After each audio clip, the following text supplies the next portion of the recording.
Streaming only on Peacock. John Wayne Gacy killed 32. Straight from the killer's mouth. They want you to believe that I alone committed these murders. The new gripping 6-part documentary series, John Wayne Gacy, Devil in Disguise. All episodes streaming now, only on Peacock.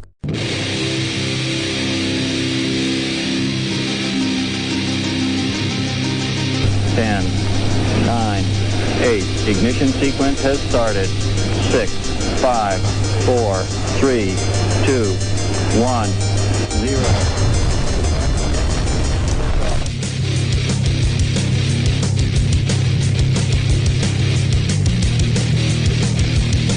You have entered Untold Radio AM.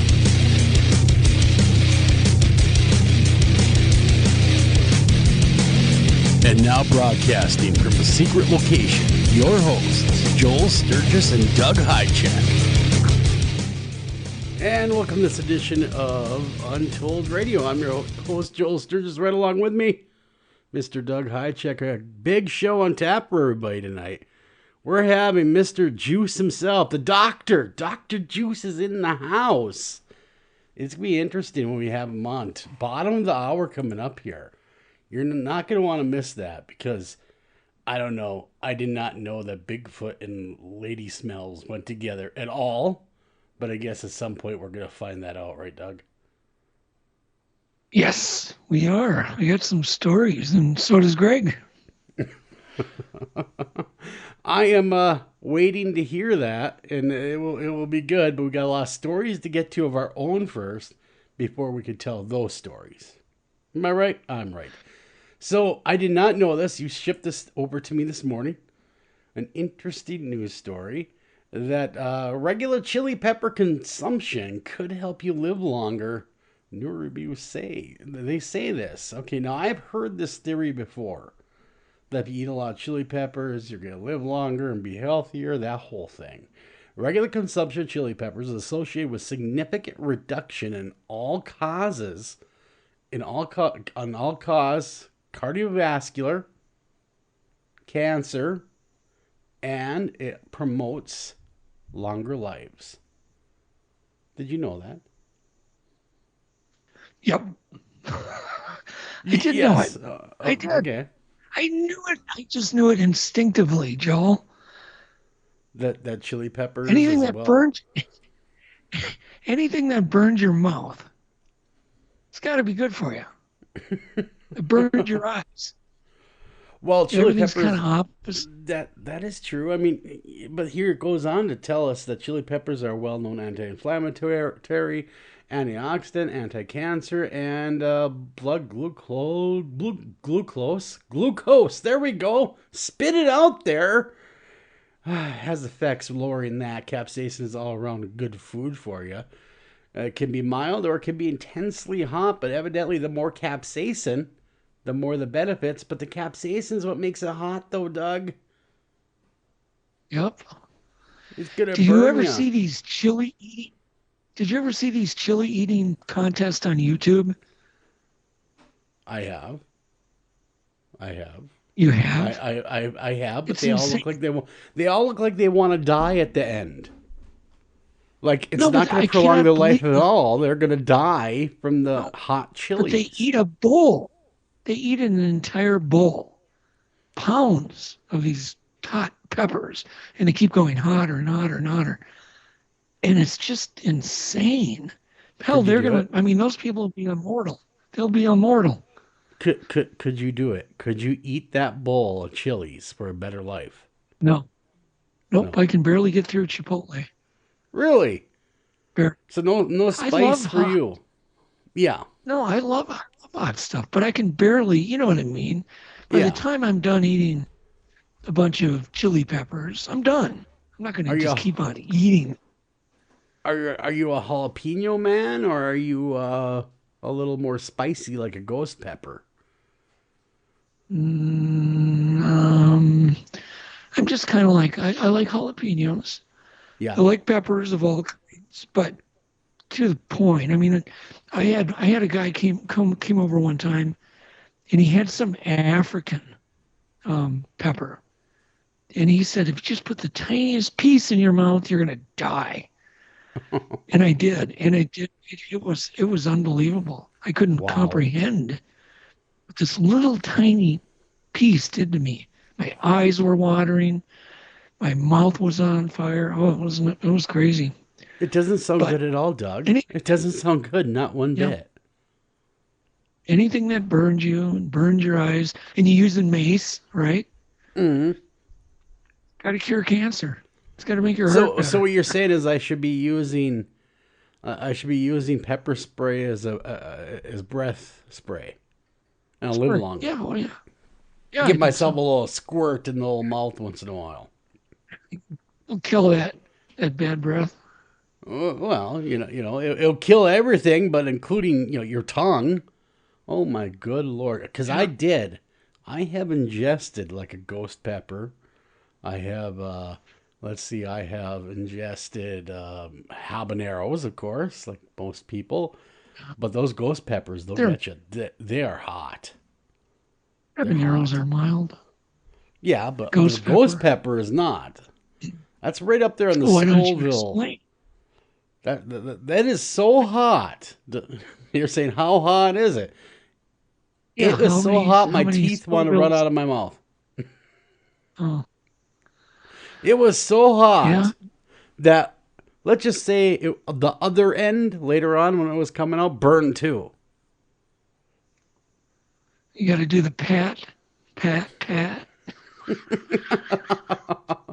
Well, anyhow, according to this study, the more chili peppers you eat, the hotter the better. You will get the benefits of capsaicin.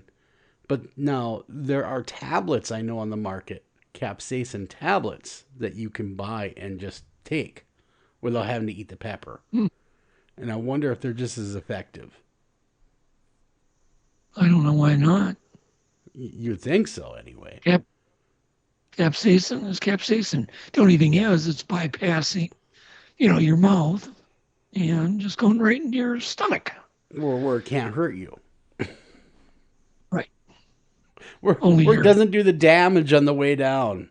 But I know some people are saying, my gosh, you're a wimp. You can't eat that. Come on, man up. And now other people can. I know our good friend Abe Del Rio. He's a connoisseur of the heat.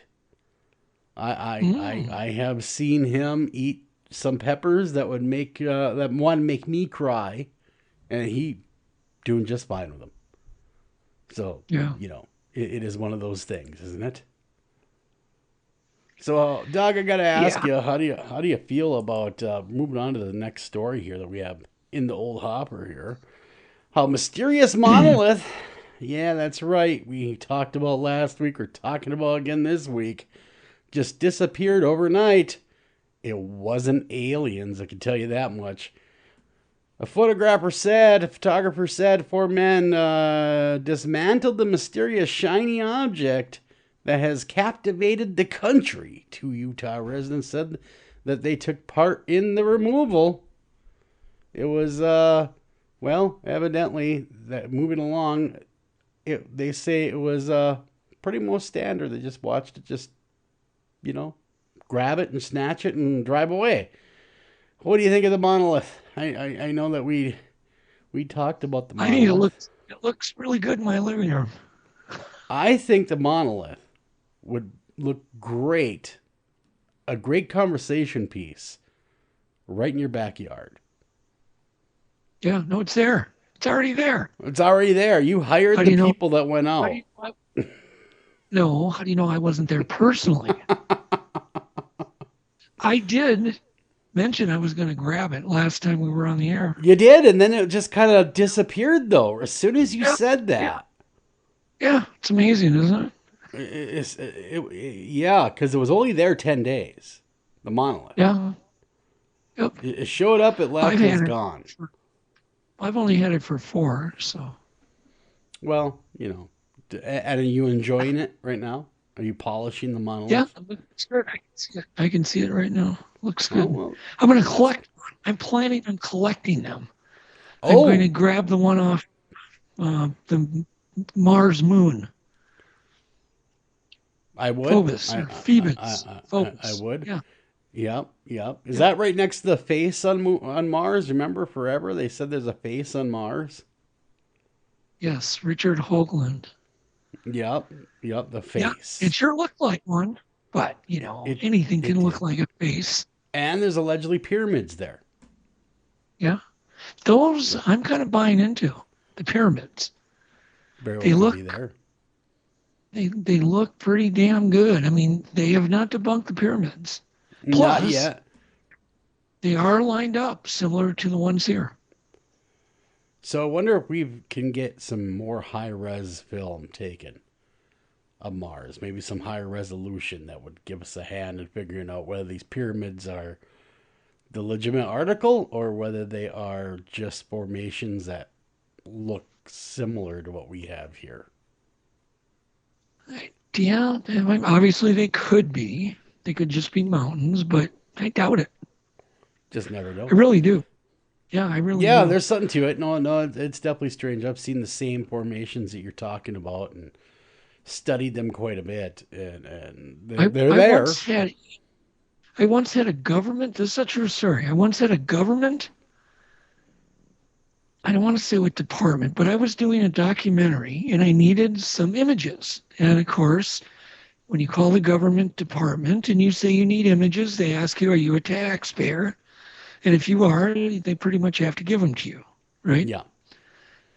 And I got a roll of slides, and in the roll were about 4 images from the surface of Mars. And remember now, I got these from a government department. Yeah. They were so amazing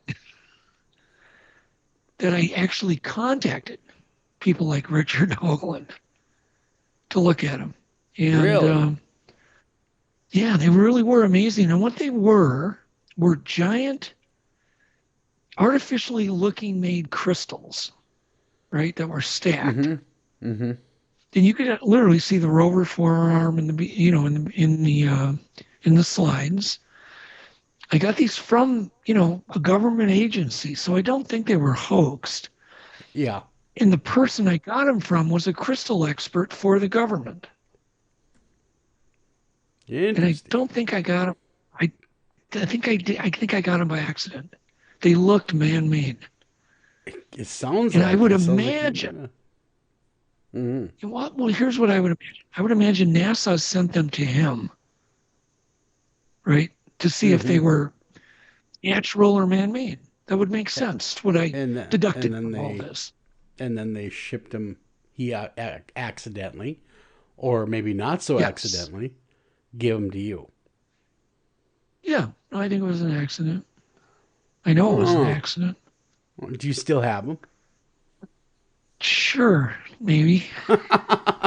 Now, I have seen the penthouse or the condo that we lovingly call it, where the history of Doug Hajicek's filmography career is, and finding anything in there is a tall order. So you very well may have them. It's in that back vault. When you go in there, it reminds me of Raiders of the Lost Ark, the last part of it, where they have all these boxes. Are you talking about Are you talking about the secret room? I am. Oh, it reminds me of the ending of Raiders of the Lost Ark, where all these crates are stacked up with oddities. That would be your, yep. So getting back to the monolith, the office of San Juan County Sheriff. Back up, Joe. My monolith. Your monolith.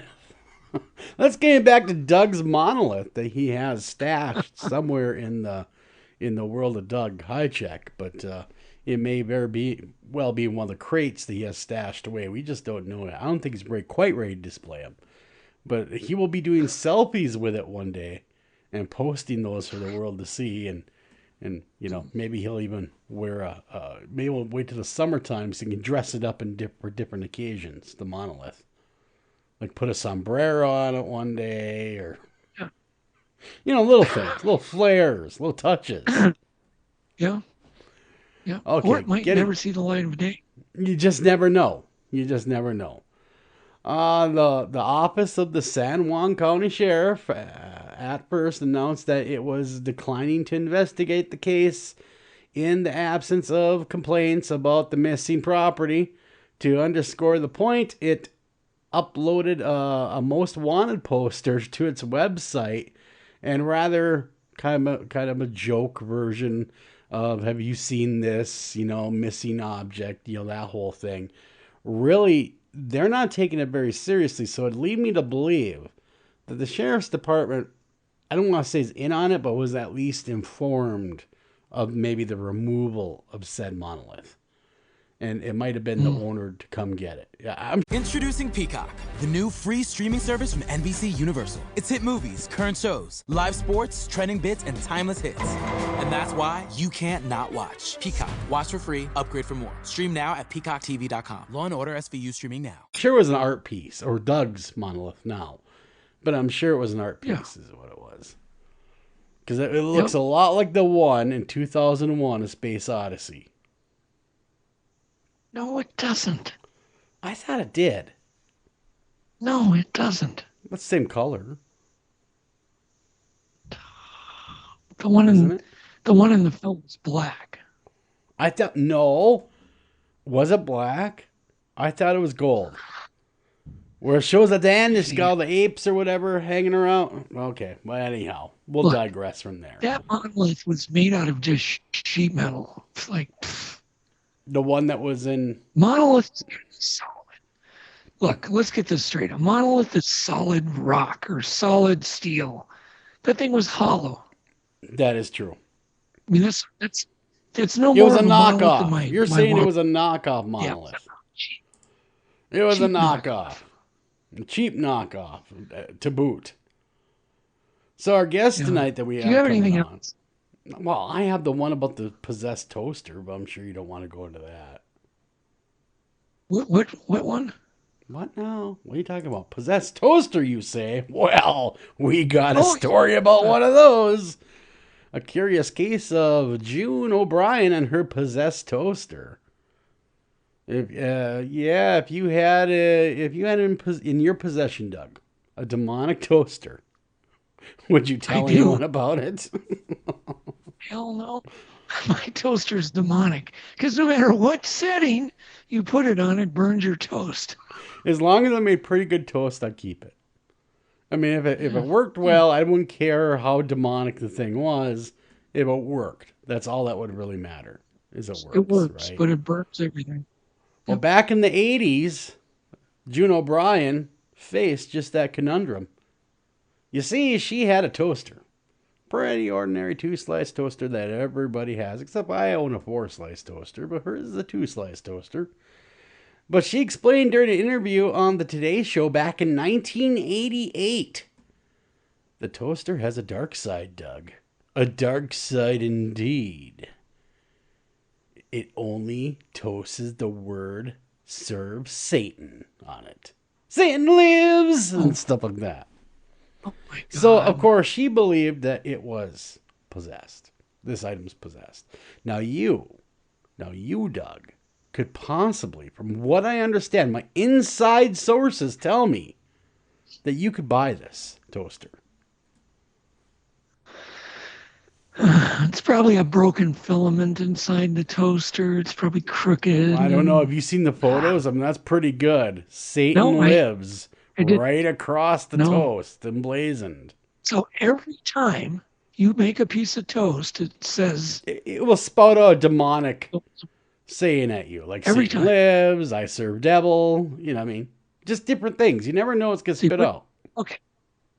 Back up, Joel. So you just put a piece of toast in. You do. Like Wonder Bread, some kind of any cheap kind. bread. Put a piece of bread in, and it just has a new saying, like a fortune cookie. Kinda, yeah. She said the first indicator the toast is possessed came when a deep voice emitted from the part of the toaster in her bread when she put a slice in. The voice said, "I am the devil."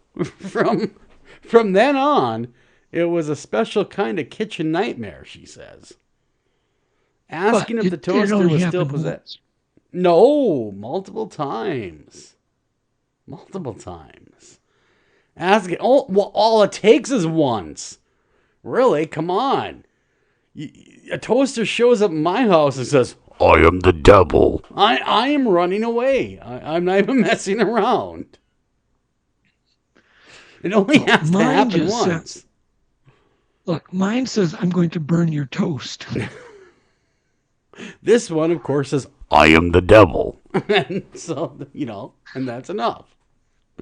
And by she the way, asked Joel, if the toaster was still possessed at the time. What's that? Joe, nobody wants to hear this silly story. I like it. Let's talk about toasters. You have a 4-slice, right? I find it to be kind of, yes, I do. I find it to be kind of I have funny. a 6-slice. Well, look at you. Well, la-di-da-di you. Yeah, so there. We got Dr. Greg Bambenek next. I mean, he'll be coming up on the hour. That's much more interesting than demonic toaster, I suppose. But it's kind of fun to talk about just a little bit. I understand it's strange, and this is what we're dedicated to, is the strange. Don't you find it a tad bit strange that a toaster would say that they serve the devil? Yeah. You know. We're done with the toaster. We're done with it. No more toaster talk. It's toast. Yeah. We're done. We're done with it. We're done with it. But anyhow, our next guest, I've got to tell a story. Okay. About Greg. It's kind of weird. So, back when I was getting into the TV business, the only person that would help me out was a man named Greg. He took the time to teach me the business, teach me how to edit. He showed me how to shoot while he was working on some show that we were doing. But when I finally felt confident in doing everything my own, my first interview was with Greg Bambenek. Okay, so Greg Bambenek was my first interview. The guy that taught me the business was also named Greg. And I barely remember this first Greg telling me he had a hit song in Japan. And that's how he bought all this gear, right? Gotcha. And then when I went to go interview Greg, he told me he had a hit song in Japan. And I thought, oh, okay, whatever. So then when I went back to Greg's again, I said, tell me about this song, this hit song you got, and I paid for all this gear and whatever. So he tells me, and I said, do you know Greg Bambenek? And he goes, yeah, he was in the band with me. I'm like, oh my God. I said, when was the last time you talked to Greg? He goes, oh, it's been like 30 years. I said, hang on. So I took my phone and I dialed it and handed it to him and got those two back together again. Wow. And they apparently, they had a number of hit songs. But Greg, I've always known Greg as Dr. Juice. Yeah. And I used to watch him on TV when I was young. He was on TV every Saturday morning. He had these powerful magic commercials.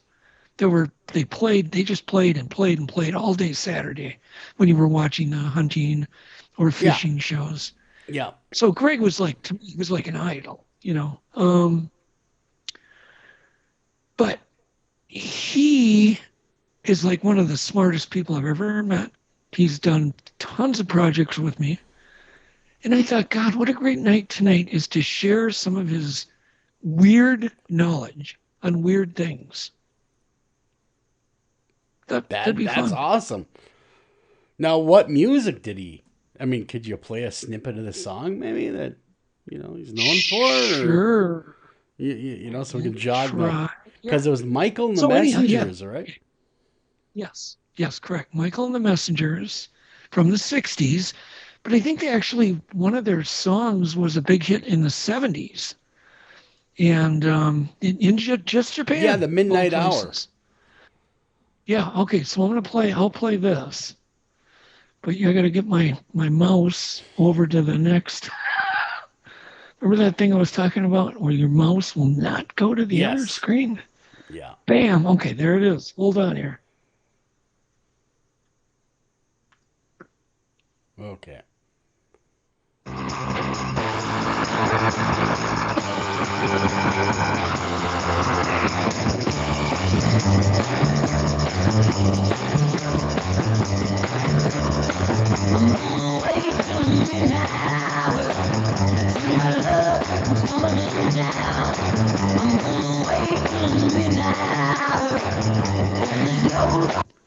Gotcha. Wait to the midnight hour. Yeah, by Michael and the Messengers.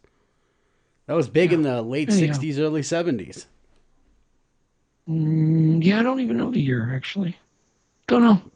All I know is these two, just what are the chances of meeting this one guy in L.A., one guy in Minnesota, and then they both knew each other. Right? But that is a hell of a story. That's an odd... That's, my friend, is a synchronicity, is what that is. Yes. You were meant to bring them back together. You were meant to be... Yeah. I mean, I'm surprised our reunion tour didn't happen out of that. Well, here's the really weird part. The moment I met Greg, he just seemed like family to me, like one of my brothers. Yeah. Because I had two older brothers like him, but we just hit it off. We've been friends, me and him, since 1985. Oh wow! And we've done a ton of science. Yeah. So we go way back, and there's been other kind of weird coincidences with him, but that was definitely a good one. That's a very good one. And so I would imagine when you brought those two back together, they were both very happy to at least reunite for a brief moment anyway. No, I think they're still in touch. Good. Because they're part of rock and roll history, man. I mean, they're something else. What they did was truly monumental, and what he's doing still with his science profession is just as awesome and just as monumental. Yeah. I believe they were the first white band signed to Motown Records. I believe you're correct. As I remember. Yep. I think you are correct on that one, because I remember looking that up after I was informed of this fact earlier this afternoon, that he was a member of this rock band, and I did some research. Yeah, they were breaking ground with being the first white band. What we're going to do tonight is kind of go into something a little different, a little smelly. We're going to talk about everything odor, how we smell odor, what odor is, how animals smell odor, how we do, the comparatives. It should be fun. It should be kind of stinky. Dr. Juice will be juicing it up tonight with us about smells. We're going to be finding out firsthand. Like, it's interesting how pheromones work, and in the wild especially. And because I'm an avid hunter, I'm also a fisherman. So I have used his products, and I gotta say, they do what they claim they're going to do. They work very, very well. And I'm not being paid to say that at all. I'm just saying it because I'm a user of it. Long before I ever thought I'd be interviewing the man, I used the products, and they work. Yep, I used his products for many years before I met him, and they do work. Yep. Absolutely, they do. Absolutely. Well, we got some tap dance to do, my friend. Joel, got put 2 it minutes. under your armpits before you go to the bar. Huh? What? Put it under my armpits? Some Dr. Juice. Yeah, like musky scent under your armpits, a little drop. I am surprised that someone hasn't developed a humanized pheromone chemical kit. They have. The problem is the actual... Well, Gray will talk about what pheromones really are. We actually do not know much about them. They can study the effects, but I don't think they really know what they are. Gotcha. Or what they do in nature as well. I would suppose that the jury's still out on what that even does. It's kind of like studying quantum physics. You sometimes can't always see how it works, but you can see the effects. Mm-hmm. You just know pheromones it works. Are kind of like, yeah. No. If you have, like, for instance, a woman sit on a spar seat, and then you'll find men grouping around that stool. But they don't know why. Does that make sense? That does make sense, and I would imagine there's been a lot of studies. That was a bad example. Well, it was an interesting example. It was an interesting example of what pheromones do. So we're going to find out more with Dr. Bambenek when we come back. Don't go anywhere. Stay up that bar stool, folks. You just don't know what's on it. Be right back right after this.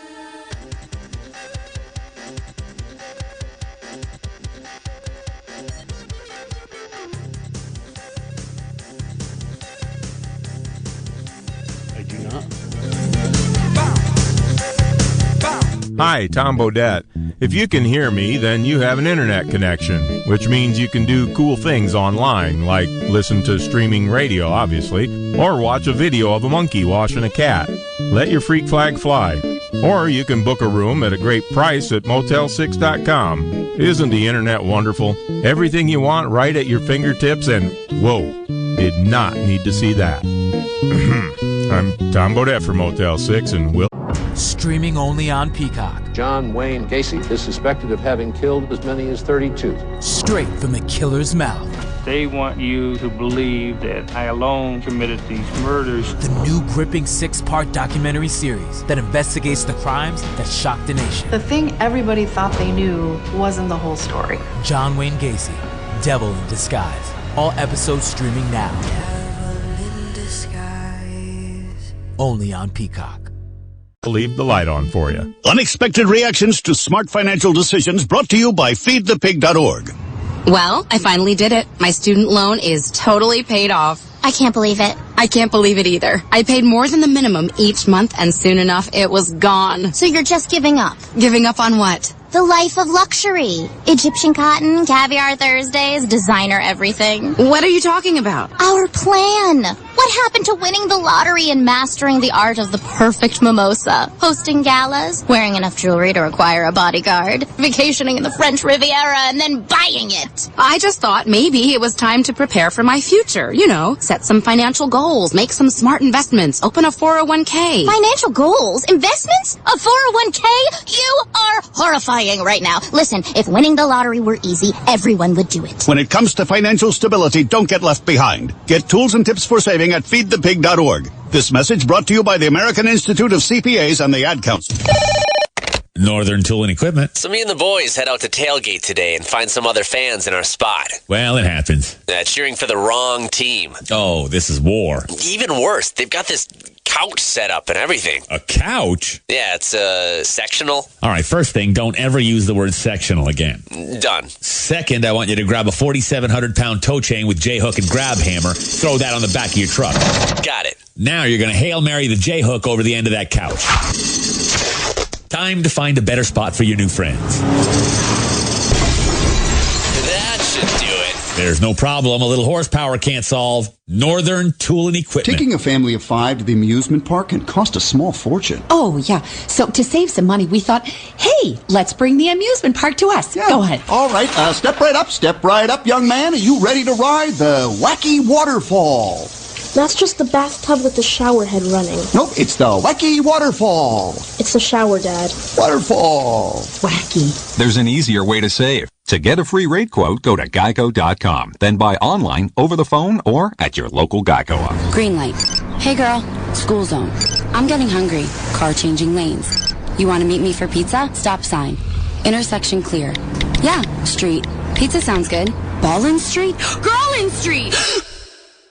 It's hard to concentrate on two things at once, like texting and driving. Stop the text, stop the wrecks. How will you stop texting and driving? Tell us at stoptextstopwrecks.org. Brought to you by the National Highway Traffic Safety Administration and the Ad Council.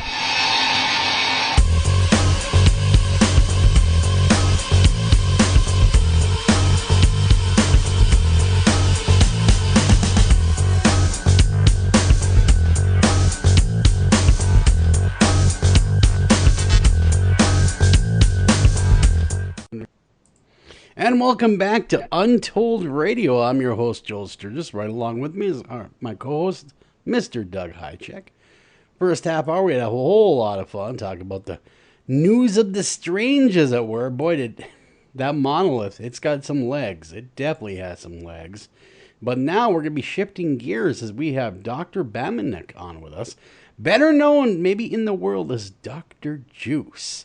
Now, Dr. Bambenek has been a trained doctor. Also, he's an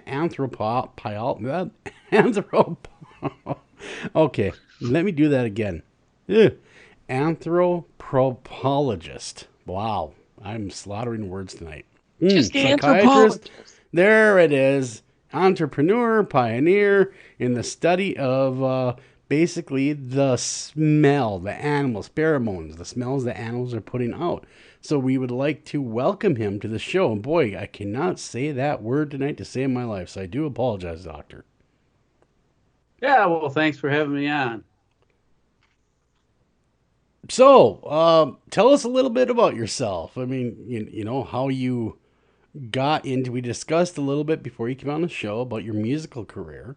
So, you know, you did all that, but then you shifted gears. How did you get into the study of basically smells and animals and pheromones? Well, yeah, back when I was playing in the band, playing guitar and making music, I was also making some money by doing trapping and commercial fishing with my father, and that's where I learned to use scent. He was a commercial fisherman for flathead catfish down the Mississippi, and he was using his own brewed up scents to catch those. And we were trappers too, trapping beaver, muskrat, mink, and using scents to trap those. So I just grew up with it. He was brewing little bottles with cheesecloth on the top, sitting on the top of the garage, because some of them stunk pretty bad. So it's just something I grew up with. No, and I guess in the biology and trapping and fishing, you're trying to fool the senses of fish and animals in order to reduce them to possession for eating or to give to other people to eat. Mm-hmm. Wow. So that is fascinating. Progressed to using it for sport fishing too. Mm-hmm. Mm-hmm. And when did you come up with the idea to market it? Well, I didn't really think about marketing it. I went to undergrad in Beloit and then medical school, University of Minnesota, residency in psychiatry and a fellowship. Then I moved to Duluth to become medical director of a mental health center here. But mainly came up here because during medical school was coming up here to go steelhead fishing. The rivers flowing into Lake Superior around the Duluth area, the Brule River especially, or the North Shore. And I had these little bottles of scent, and I'd put them on my yarn. And I was catching more fish than other people could see, but they didn't know who I was. And except they started saying, well, he's catching fish, but he's got that little bottle. I don't know, he's some kind of doctor. And he's using that juice on his lures, and he's catching fish with it. So that just kind of got to be a nickname. They just started calling me, that's the doctor with the juice. Turned into Dr. Juice before they knew my real name. I was trying to hide behind trees, not letting them know what I'm doing, like a typical fisherman, Yeah. Having your I secrets. hear you. You don't want to give away your honey hole, where the fish are coming in. Right. Or the method of getting the bite. Exactly. So, Greg, when did you start to market your product? What year was that? Oh, boy, way in the early 80s, 1980. Because I moved to Duluth in 78, but I've been here quite a while. But, people saw that, and then some friends said, well, geez, let me try some of that. And so I'd say, sure, I'll build up a bottle. So in my basement, I had these gallon jugs with some little ketchup pumps on them, and was filling these little 1-ounce bottles and giving them away. And then pretty soon more and more people were coming over to my basement. Mm-hmm. A friend said, well, geez, why don't you, bottle a bunch of them and just take them up to Jim's Bait and let them do the sales. I said, okay, well, I got to do that. You got to have some kind of label, and I don't want to pay for a trademark. He said, well, we'll take a picture of you. And that's typically I went fishing with the bigger wide-brimmed hat so I could smash my way through the underbrush because I wear glasses and it would keep the glasses from getting hooked on brush. Mm-hmm. They said, we'll take a picture of you and put that on the bottle, and so you don't need to pay for a trademark because that essentially is a trademark because nobody can use your face.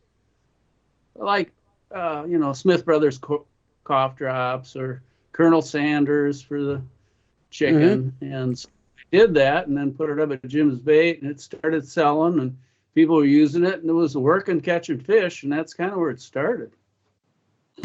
Selling more and more bottles. And then didn't you meet Ron Weber at some point? And didn't that Ron, well, I fish in the Brule, and that's one of the reasons that friend Monty Hoffman and I would drive up from Minneapolis and just go through Duluth was an impediment getting to the Brule. We'd fish steelhead over there. Well, Ron, who was had brought the Rapala lures from Finland and had a company, and he had a cabin over there. And so I ran into him and gave him a bottle and said, "Here, you got to try this," because I ran into him on the river. And he tried it and said, "Wow, that's pretty good, but and I have this company that I sell products, so maybe we could help you sell this."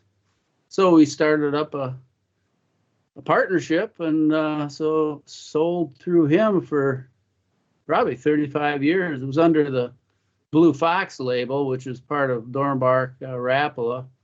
Now Rapala USA, the company started, it's the largest fishing tackle manufacturer in the world. It's huge. I remember those commercials, Greg, so well because they were good. What was the tagline was power, it's powerful magic. And they had the witch doctor theme, the whole thing. Who came up with the witch doctor theme? That was amazing. Well, yeah, that was strange. One drop is powerful magic. And that came from, I guess, in, the anthropology. I was doing research on medicine men. I'd been in China doing research on their healing techniques, and also drove my pickup truck from Minnesota through Mexico down into Belize and worked with some medicine men back in some Amazon jungle type rivers there, thatched roof huts, and some of those medicine men, I was learning their techniques for treating the sick, but also some of them had other jobs. They would be fishing in these rivers, and they'd tie kind of like decoy cord and a hook and a piece of cloth, and they brewed up scent out of the jungle of various substances and put it on the cloth. They'd come the next day, and it was just like my father using set lines in the Mississippi, and they'd have fish on it. Banderutos were a major fish, kind of like a catfish. And anyway, I said, "Wow, yeah, that's kind of what I've been using with my dad." And so I got some of those ingredients and brought it back, and that enhanced the Dr. Juice formula, enhanced my fishing, and so that became part of the formula. And then, that became part of the story of the medicine men had come up with some of their own ingredients that were attractive to fish, cause them to bite. That's really all a fisherman cares about, is to get them aggressive, to get them to bite the hook.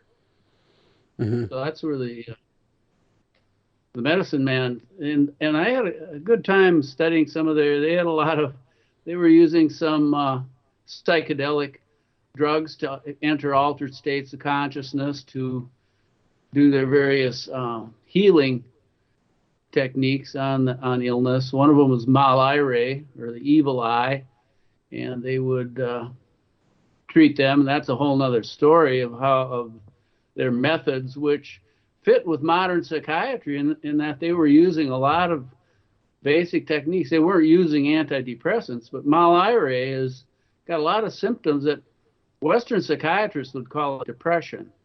But these patients didn't want to go to work, didn't have any energy, were sitting around all day. And the techniques that they would use, getting the family therapy, the family would have to travel by foot 10 miles to get some clay figurines, and then they get a bunch of fruits, and then they'd have a healing ceremony in this basket of fruit of bananas and some oranges, and then they put 10 tobacco cigarettes tied up with a red ribbon, and they would rub the fruits on the sick patient, and then they'd put the basket on an anthill. And in this anthill was Quetzalcoatl, and that's a coral snake. And by the next day, if the coral snake ate all the fruit and took the tobacco and it was gone, that meant that the malaria was going to be cured. And so it was not his problem, the patient's problem. What caused this evil eye was that the person had walked into a barranca, and a barranca is kind of a gully. Everybody's seen these gullies where people throw their trash. And he was walking in there, and he walked into a picnic of ire spirits. Those are small little human-type figures that are about a foot tall, and they're invisible to humans, but in walking in the barranca, he walked into their picnic, disrupted their picnic, but it wasn't his fault because he couldn't see them, but they gave him the malire. And so the person, again, with depression, a lot of times these patients were feeling guilty, thinking they were a bad person, they did something bad, obviously progressing real seriously to suicide at some points. But so that was part of the diagnosis. The medicine man, Zakar, would go into an altered state of consciousness, contact the spirit world, and come up with the diagnosis and give it a name. And a real important thing in medicine is a diagnosis. Yeah. Once the doctor has a diagnosis, just like in Western medicine. Streaming only on Peacock. John Wayne Gacy killed 32. Straight from the killer's mouth. They want you to believe that I alone committed these murders. The new gripping 6-part documentary series, John Wayne Gacy, Devil in Disguise. All episodes streaming now, only on Peacock. You have a name for it, then the patient starts feeling better because, oh, you know what it is, and now you know how to treat it. He says, yes, I know how to treat it. And then he'd go with this healing ceremony with the fruits and the tobacco, and I knew for sure that, and this is just in thatched roof huts with dirt floors. I mean, we were back in a jungle living in these, and so you go back the next day. I know darn well the medicine man went there at night, and he got all the fruit and the tobacco because he was a chain smoker, but all the stuff was gone, and so it really solidified that the ire spirits were satisfied, and so that the symptoms and the depression would go away. Plus, the whole family was with him, and he'd also prescribe something called limpio. And limpio is cleaning your entire house. So you go through all your clippings and your letters and everything and rearrange everything. And so you're kind of reassessing your life and reading some old, like I say, letters and other things. And that reassessing your life like that, again, is a type of therapy and helps a person realize that they weren't as bad off or as depressed and downtrodden as they should be, and they got better. But he was not using any drugs. Well, the medicine man was using the drugs. The patients were. Yeah. So, it sounds like a power of suggestion and talk and psychotherapy, really. Yeah, right. And some family therapy, because your whole family had to travel. So, they were being supportive because they had to travel by foot. Yeah. Get these little clay figurines of like little jaguars and pigs and other little things that would be put in this basket. What's interesting is that we'd go out fishing. It was in dugout canoes. I don't know if you ever been. Doug, you ever been in a dugout canoe just chopped out of a log? They are really tippy. Yep. Nope, I have not. It's the round log chopped out. You've seen them in some of these. Yep. Oh, yeah. Man, that would be tippy. I can barely stay upright in a kayak. Yeah. You had to have a little cup to get rid of the water that would slop over the gunnels. But so they'd say, well, hey, do you want to go jaguar hunting? We go jaguar hunting at night. And I go, well, yeah, I like hunting. Because during the day we'd hunt parrots. And there was parrots everywhere. So we had these 16-gauge shotguns. And people nowadays think you wouldn't shoot a parrot. I mean, they're worth a lot of money, and they're, people that are into birds feel they really have some kind of soul, that they're a special type of bird. No, okay. We shoot them and cook them up and eat them, just like eating grouse or something. But anyway, well, that's a little interesting. The jaguar hunting back then, now you can't hunt any jaguars. Back then you could. And they'd go with flashlights and they'd shine in the trees. Say, yeah, if we see their eyeballs, you just shoot them with the buckshot from the 16 gauge right between the eyes, and they'll fall out of the tree. Yeah, okay. And so we're going around with flashlights in the jungle, and he shined it on a tree stump ahead, and whack! Something hit the tree stump. Oh, wow, that was a big whack. That wasn't a jaguar. What was that? Oh, that's just a Baba Maria. Don't have to worry about him. I said, Baba Maria, what's that? Oh, another name's a fer-de-lance. It's like a 6-foot-long poisonous snake. And it's one of the only snakes that'll actually chase down a human. And I said, wow, and it's poisonous? Yeah, the poison is hemolytic. And so it jumps. It'll jump 1.5 times its own length. It'll hit you in the torso. So it gets you in the chest, so you can't put a tourniquet on it. And the death is by bleeding out through your pores. So oh, my God. It's kind of an ugly death. Okay. You just stand there. But anyway, I said, oh, okay, well, does it ever hit where the flashlight is? And he said, yeah, sometimes. I said, no, end of this hunt. We're going back to the village. I don't want the poisonous fer-de-lance hitting where the flashlight is. So, it's crazy. Last time I went to Belize, Greg, there was a man sitting next to me, and, we were just talking, and I asked him, what are you going down to Belize for? And he goes, I'm going to my sister's funeral. She got bit by a fer-de-lance. Oh, my God. And so, and I've died. Yeah. Yeah, I've spent quite a bit of time in Belize and the jungles, and we always had a lot of lookouts, looking for these snakes. People that really understood how they moved and behaved, because there's no second chance you get bit by one of those. So you just bleed right out through your pores, is what you're saying? That's not good. Yeah, well, the medicine men have a treatment. Well, a lot of the deaths down there are from poisonous snakes. It's not just the fer-de-lance. They've got coral snakes. The kids in the little schoolyard were throwing rocks in a tree. I said, what are you doing? Well, there's a coral snake up there. We're trying to knock them out of the tree. And they got a nerve poison. You don't walk very far after they bite you.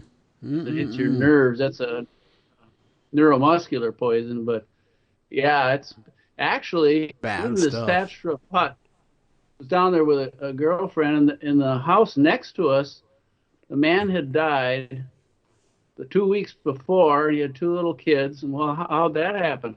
Well, he was out in the milpa field, and they do slash and burn agriculture, but they carry a machete around so that they can whack at the fer-de-lance when it jumps through the air. So you got to be pretty fast. Well, he did a big one jumped at him, and he whacked it, and he cut it almost in half. And he goes, wow, I got that one. It's wiggling on the ground. He sits on a stump to rest, and he had birthed about 24 little babies. And one of the babies crawled up and bit him in the ankle, and they're fully poisonous when they don't lay eggs. They lay, and it bit him in the ankle, and he died from it. I mean, his time was up. God, that's when you know your ticket's punched. I mean, well, yeah, that was bad luck for him, because he thought he had killed the female, but didn't know it was pregnant. I don't know. Yeah, that jungle.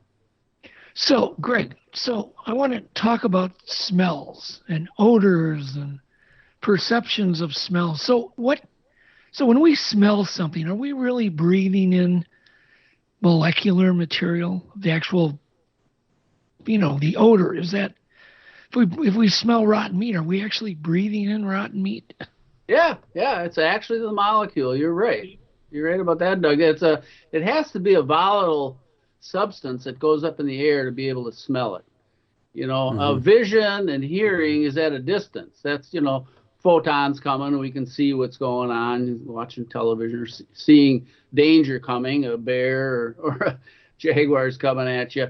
And hearing, you can hear it, but it's all at a distance. But no, the odor is the actual molecule from whatever you're smelling goes into your nostril and up into the olfactory organ inside your nose, and then it's the first cranial nerve, and it goes right straight into your brain. So it's one of the most unusual sensory systems that any animal has, because every other neurophysiologic system has a bunch of synapses and connections that modify what your perception or what the actual reality is, but not with odor. Odor goes right straight into the brain and isn't changed at all. And it's kind of like there's two ways that the smell works into the receptor. One's a key and a lock. So it's a special shape of the molecule gives you a certain smell. And obviously there's a number of different substances in most smells, so it has a particular smell. And the other form is the vibration of the molecule. And they're still trying to determine which part is most important for odor, but probably both of them, the vibration and the shape, like the shape of a key. If the shape's wrong on a key, you don't open the lock, Yeah. But anyway, that goes straight, and then it goes straight into the brain, and it bypasses the thalamus. Most sensory systems, vision and touch and hearing, goes into the thalamus, and you make decisions and you think about it, and it's cognition. Odor goes in the first cranial nerve, olfactory nerve, straight to the amygdala, which is more emotions, and it'll elicit either fear or sex drive, or food, something you want to eat, or something to get away from because you don't want to eat, because it doesn't smell like anything you should be eating. So it's for survival, and it's immediate, and it's right there. There's no your vision. I guess people don't realize your retina has bipolar cells in it that start changing it because they enhance the edges. Otherwise, you wouldn't be able to read a newspaper if you didn't have this change of light and dark. It actually changes and makes the edge, kind of like an old Xerox machine where if you had just white and black, the edge would be real black, and then as it goes into the black farther, it starts turning gray. I think today's Xerox machines aren't the same way, but anyway, that. I guess it's just showing how the sense of smell is really different than our other perceptions. Yeah. So go ahead. Go ahead, Doug. Well, certain animals can obviously smell better, but can you give us a kind of a comparative, a good analogy so people can understand the difference between how a fish would smell in a person or a dog in a person?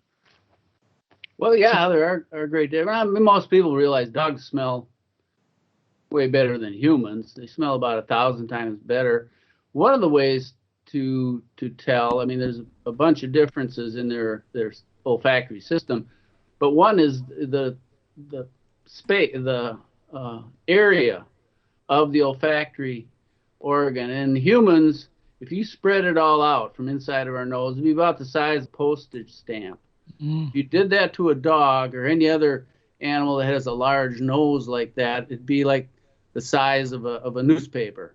So you've got way more surface area for those odor molecules to be attracted to. So the dog has 40 times more space, but because of that, it has 1,000 times better smell as far as picking up real light odors. Well, bloodhounds can follow a scent of a criminal or of anybody, or people that go hunting.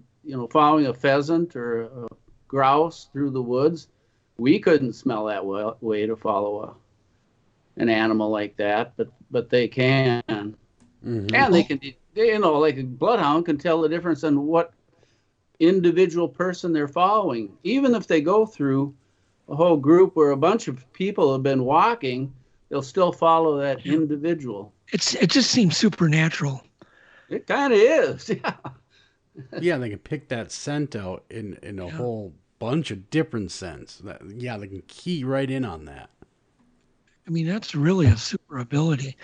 I've heard, and I don't even know, maybe you can verify, Greg, but I've heard that you can have a man in a car, a sealed car, and he can drive around New York, and a bloodhound can still follow the trail of where the car was, even 2 hours later, because that guy was inside the car. Is that true? Or?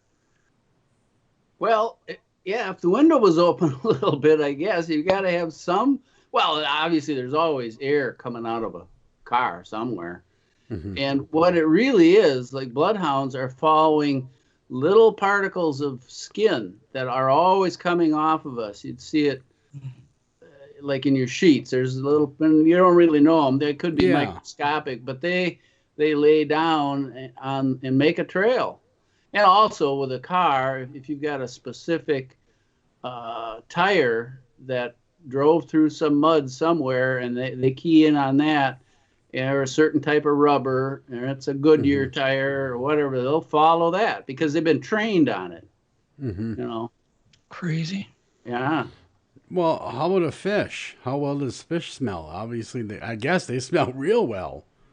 Yeah, because, they even smell better than dogs do. They're one of the best smellers. And part of it has to do because they live underwater, obviously, and so vision is limited. And so is hearing somewhat, but they could be in a muddy environment where they can only see 1 inch. But the odors travel in water a long way, probably longer than they do in air. I mean, sharks can pick up just small amounts of blood from a mile away, when it's floating in currents. And so they need that because they make decisions about what. Whatever you're funny, Peacock's got it exclusively. Bears beats The Office on Peacock. Stream every moment from Dunder Mifflin and explore bonus extras and exclusives. Plus, if you're looking for more classic hits, you can stream every episode of Parks and Recreation, 2.5 Men, and every season of SNL. In the mood for something brand new? Check out Peacock's original comedies, The Amber Ruffin Show, and Saved by the Bell. Whether you're craving a new binge or familiar fave, you can find tons of comedy hits on Peacock. Get started for free at peacocktv.com. What to eat and what to strike and what to stay away from, what's dangerous for them. It's all survival. Do we smell? Do humans? I mean, obviously we do, but to other animals, are we fairly smelly? I mean, do they smell us coming a mile away? We're pretty odorous, yeah. I mean, some animals don't have as much odor, but we do. We have sebaceous and apocrine and exocrine glands, mainly like in our axilla, our underarms. Obviously, everybody knows that. That's where a lot of our odor comes from. But also all these skin flakes in our breath. So we've got a lot of odors coming out that other animals and people that go deer hunting know that very well. A deer downwind, or elk or whatever, they can tell where the hunter is. Yeah. And so one of the products. One of the products they make is a cover scent based on cattle scent to make you smell like a cow and to cover up your own odors.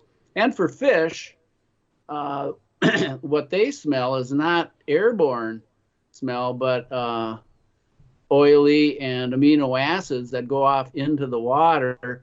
And there was a lot of research done back in the 40s.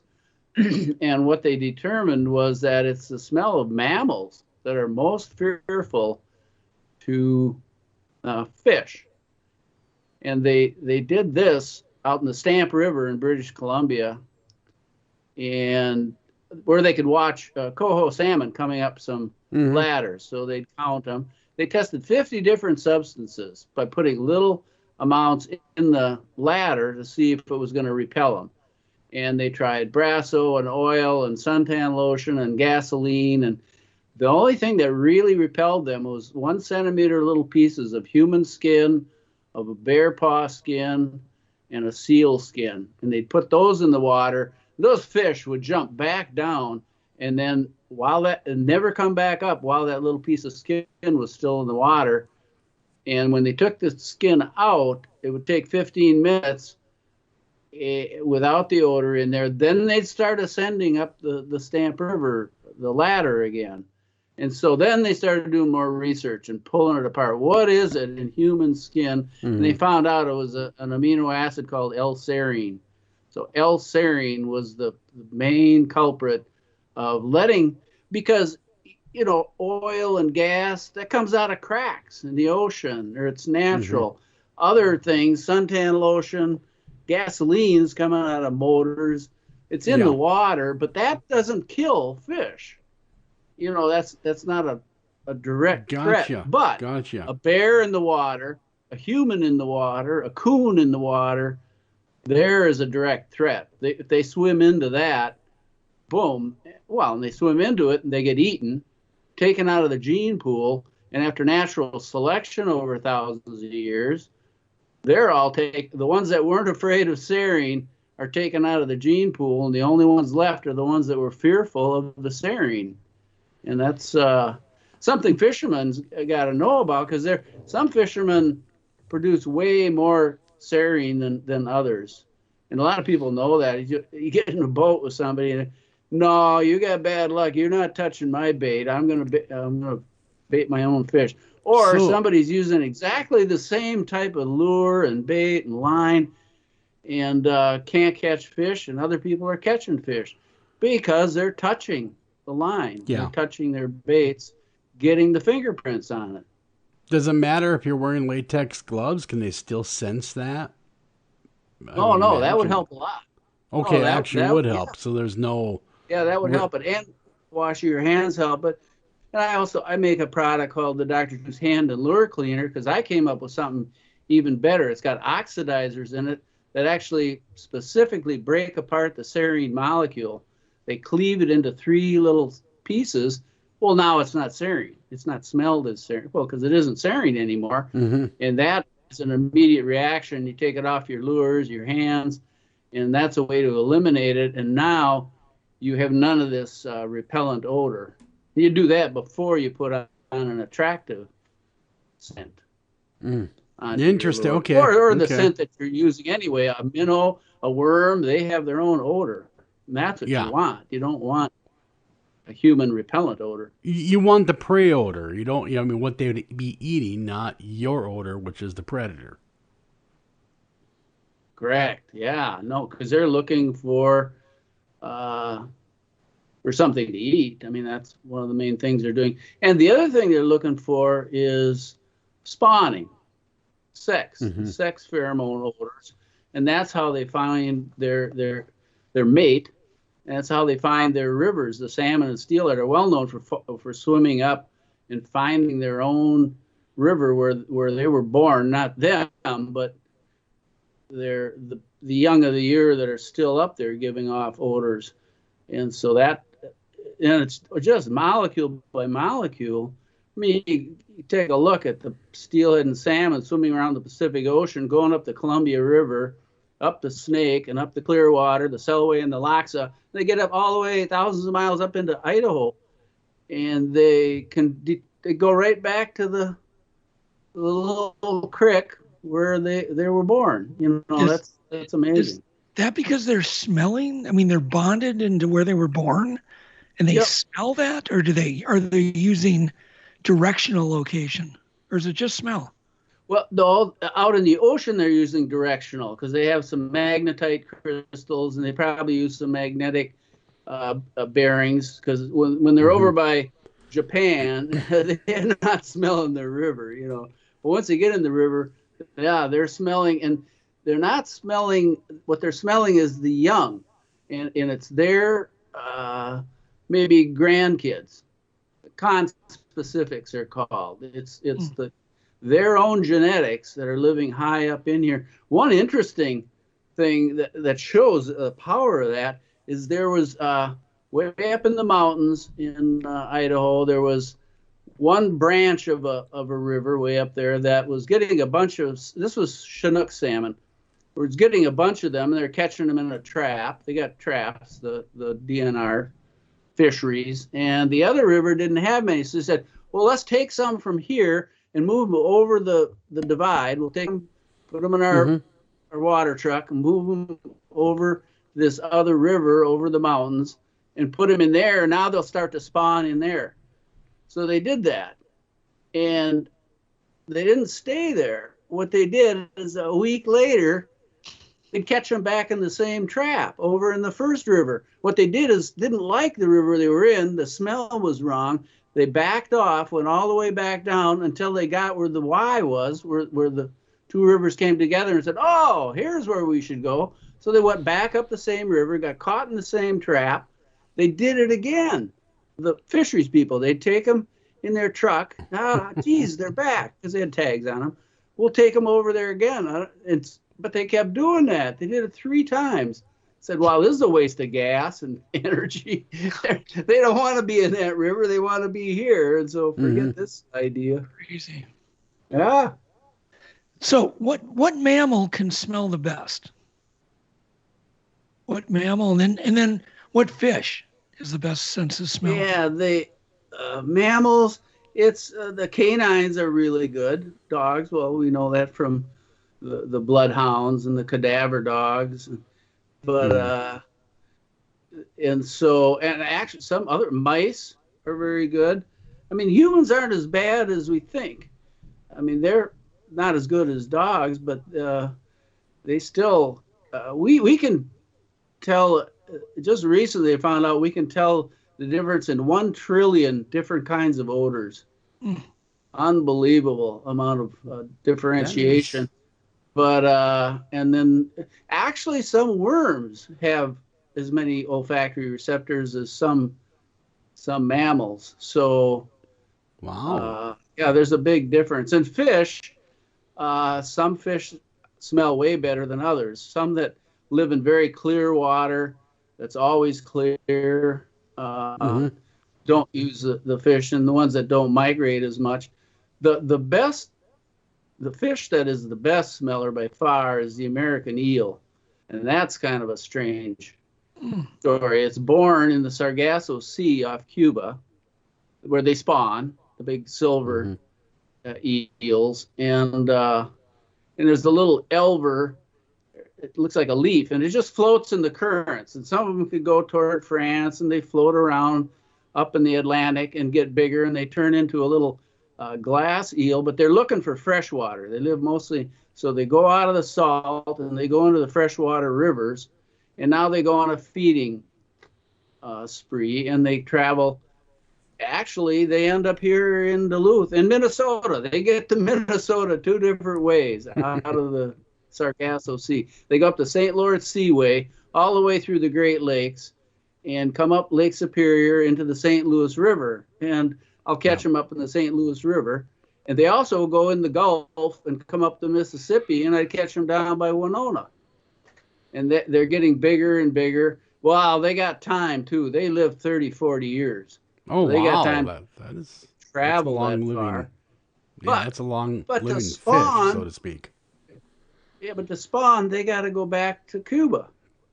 So they go backwards down, and part of that is a magnetic sense, but part of it is you're going out of Lake Superior and trying to get down to the Atlantic Ocean. If you make a wrong turn down by Sault Ste. Marie, you'd end up in Chicago instead of going out through Montreal. You know, but their sense of smell is amazing. They did dilution studies with a test substance called stenethyl alcohol, and they diluted it and kept diluting it, and they'd have an electrode in their olfactory organ, and they'd get a blip, and it can still smell it, but they'd take the stenethyl alcohol, put a drop of it in a 55-gallon drum of distilled water. Okay, that's pretty dilute.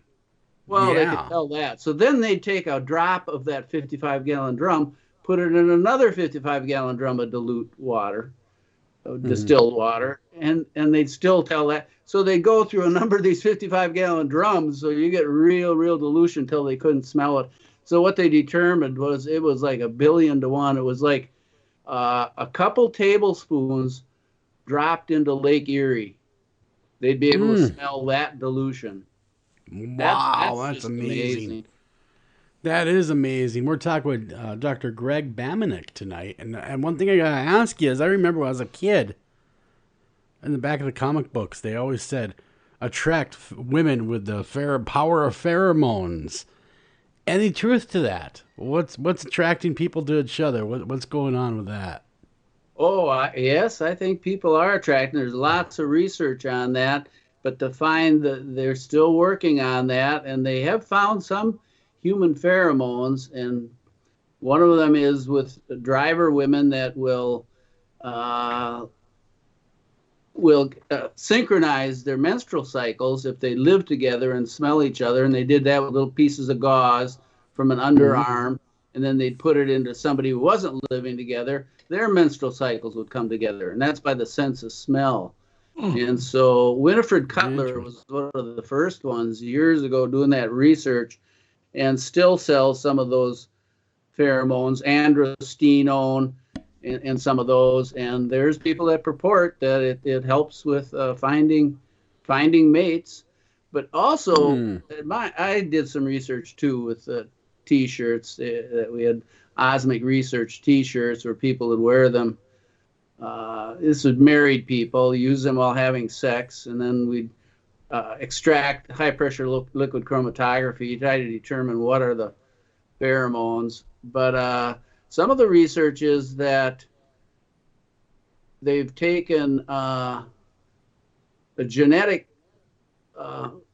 DNA samples of various people, men and women, and then they'd have these guys wear T-shirts, sleep in them 2 nights, and then ask them, well, which is the best smelling T-shirt here? Meaning the guy. They don't know who the guy is. It's a T-shirt. They'd pick the one then that actually was genetically closest to their makeup. They'd choose the smell of something, of a person, another guy that was closest to their genetic makeup, which is interesting. That's pretty That sensitive. is interesting. Yeah. That's very interesting. It's weird. That is weird because, it makes sense. It kind of makes sense. Yeah, but nothing's been found that'll just, you get the marketing agencies, they'll say, put this on, it'll drive all the women crazy. Yeah. No, it doesn't quite work that way. Like perfumes that you smell and stuff, that's all designed to, theoretically attract people, but it's just a perfume. My cologne has never made the women come running. Let's just put it that way. Right, but a lot of that is, I've spent a lot of time in third world countries in China. I was going to school in China and India and doing research over there on marijuana for the Army and in Vietnam. But anyway, those areas, they have open sewers. They don't have the same kind of hygiene. And so, especially in China and India, there's all kinds of incense, all kinds of good smelling stuff, partly to cover up the bad smells that people develop by having poor hygiene, because that it helps to not be repellent.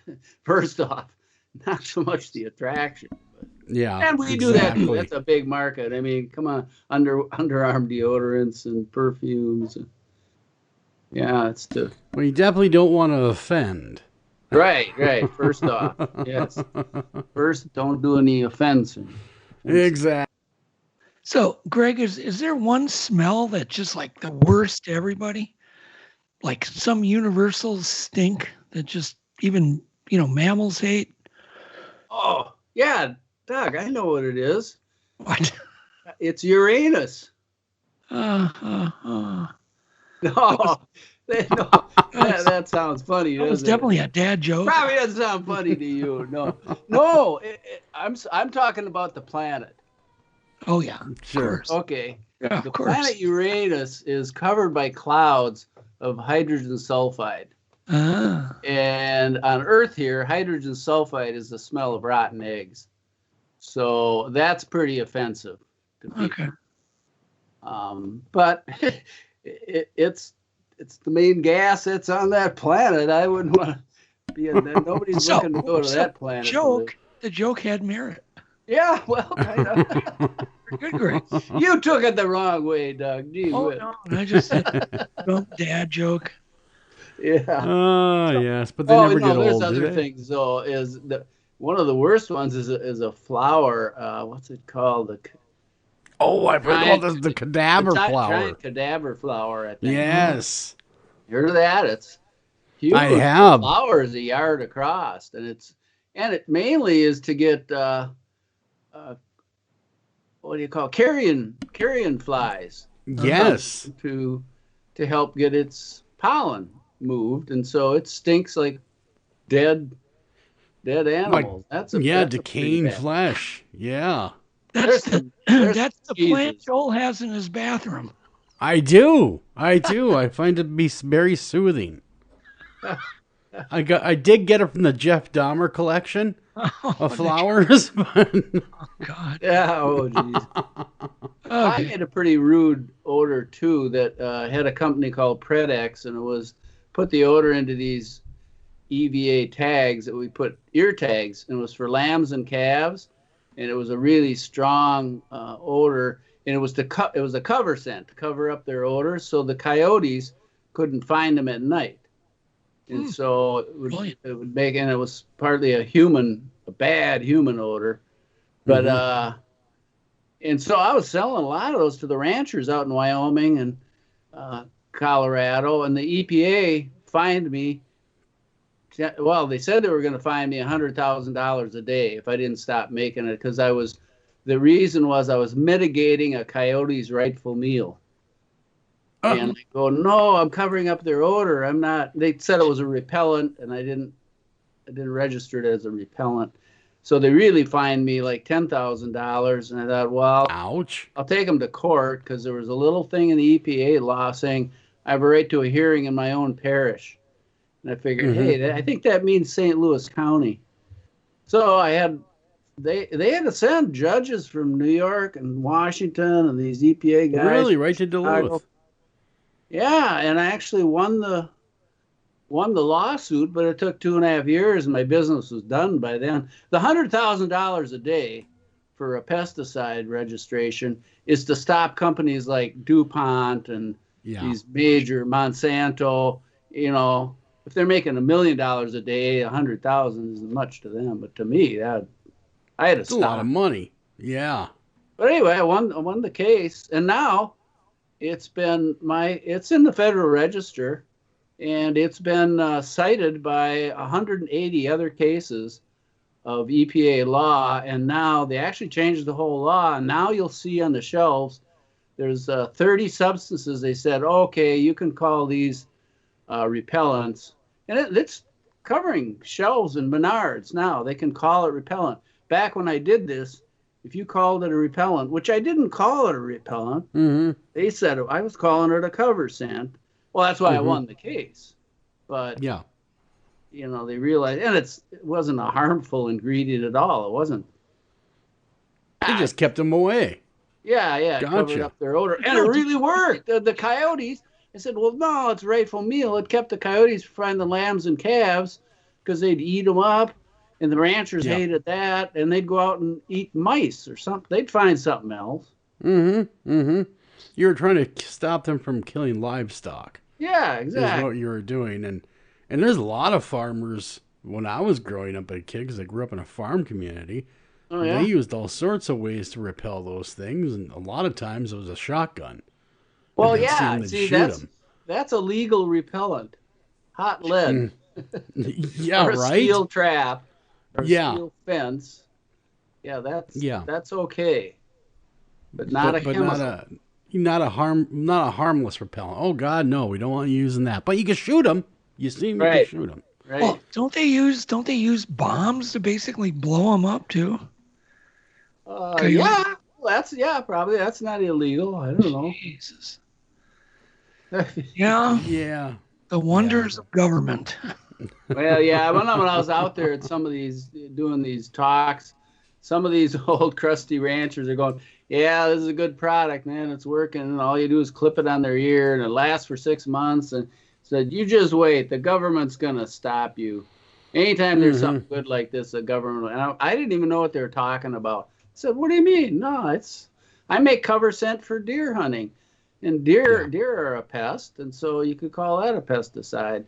And that's actually was part of the in Duluth here. They had to rent the courthouse and a court reporter and everything.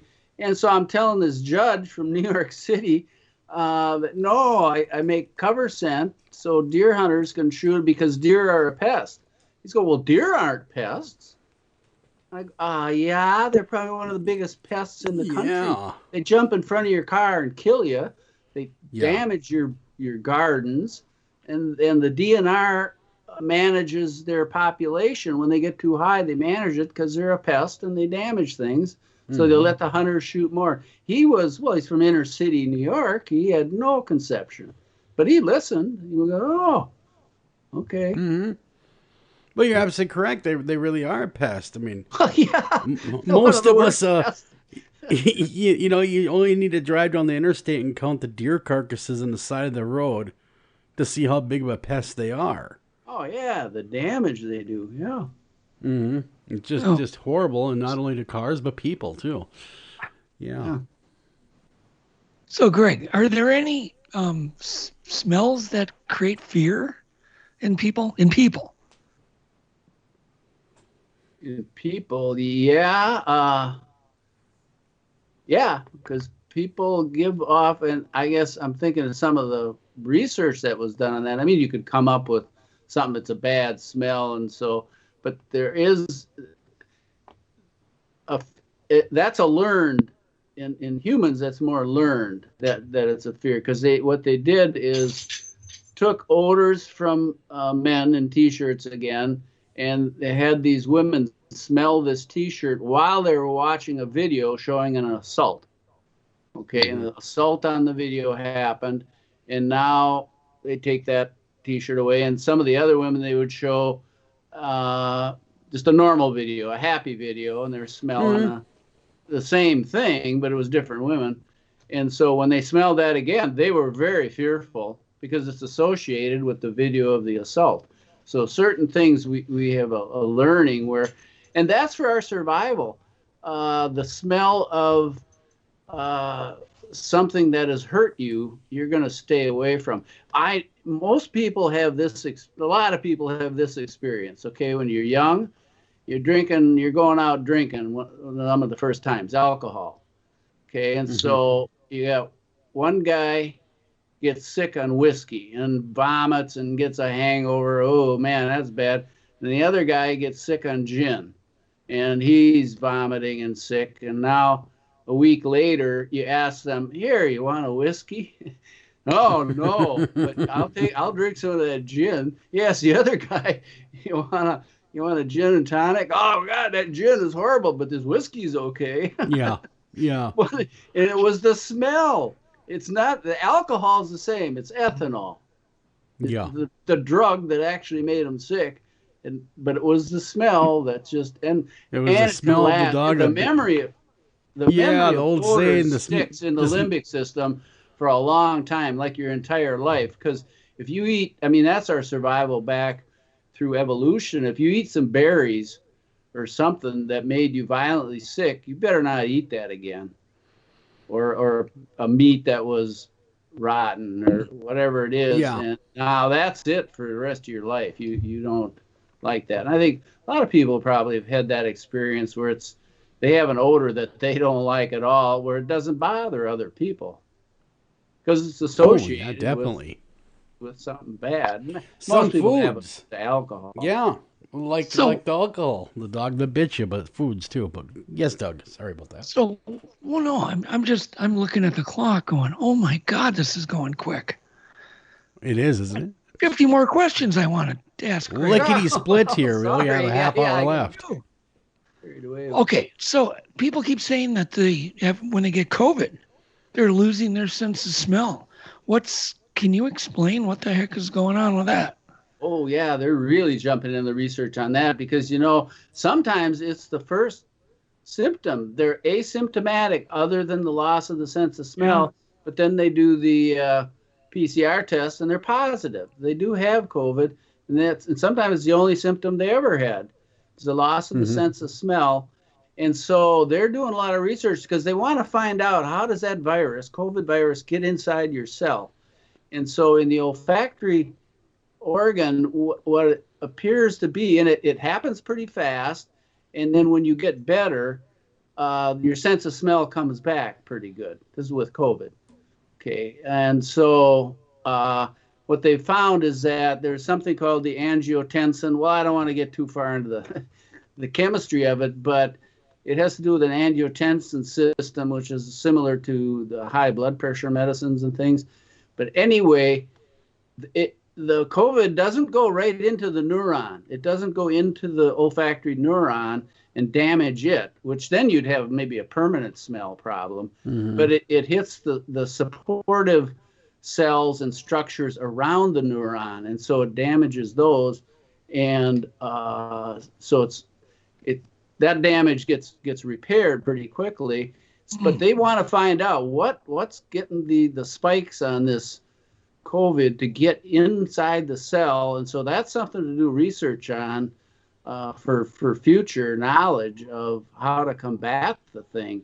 It's different than we get the immunization coming. That's a totally different thing. But if there's some way to prevent it from entering your cell, that would stop it before you're ever immunized or before you ever get it.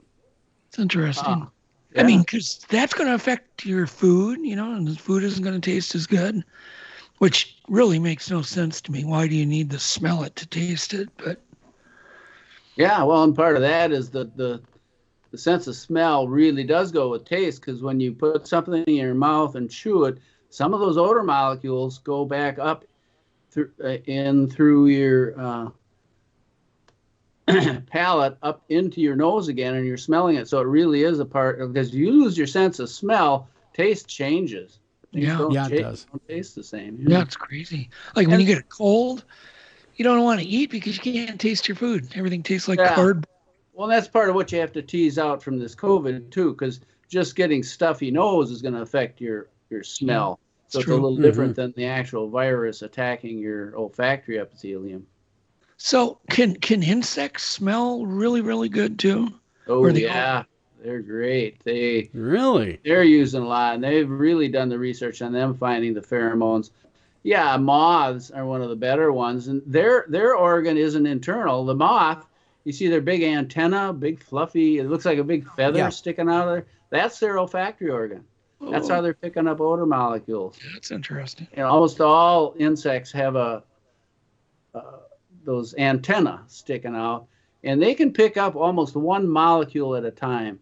And one of the pheromones is called Bambenek on a gypsy moth, and so they can put them in little traps, and they'll follow them, and they'll go get trapped. So, like here in Duluth, I don't know if they're doing it down there in Minneapolis, but they'll have airplanes flying around with little bitty specks of plastic and dropping. Ladies and gentlemen, today's opponents on Man versus Train. At the crossing, we have Rick, a 175-pound frustrated man who's running late for work. And on the tracks, we have Bull, a million-pound freight train that takes a mile to stop. Let's see who comes out on top.